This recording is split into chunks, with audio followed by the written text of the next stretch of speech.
I started this perverse hobby of reading the bills as they came out of Washington. Like, have you ever seen these acts? I mean, these things like telephone books used to be. And I started reading them saying, well, I'm going to look for the language that supports the companies I've invested in. And, you know, over the last 18 years, I've invested in a lot of companies. And so we became very good, very efficient at looking for the programs that were offered in these different bills as they went through. It didn't matter which party was in the White House.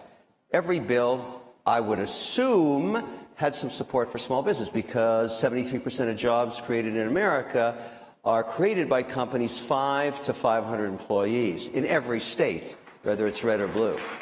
So we are the economy, basically, and the S&P 500 has 50% of its employees working offshore for various reasons because they're global companies.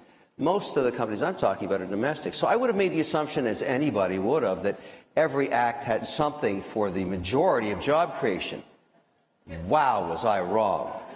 Most of these acts, including stuff like the Infrastructure Bill of recent times and the Chips and Science Act, nothing, zero in there, nothing.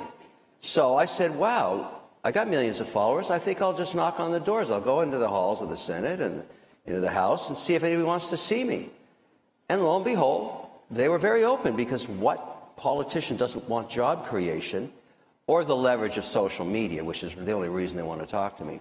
So I started marching into the offices and showing them the bills and saying, I've, yellow lined all the good stuff for small business and showed them there's no yellow lines in any of this. But what I learned, it's a long answer, but I'm going to finish it here, the staffers write the law. The staff writes the law. So it's great to meet the big dog, he or she, but if you don't spend time here with the staffers, you're getting nothing. And so now I'm really good at it. And when I see bad law, as I did in the big, beautiful bill, I'm going to take some credit for fixing it. I went in there and said, you can't do this to small business. They were proposing a 9-year audit on businesses that took the ERC credit or any of the credits from previous bills. That's nuts.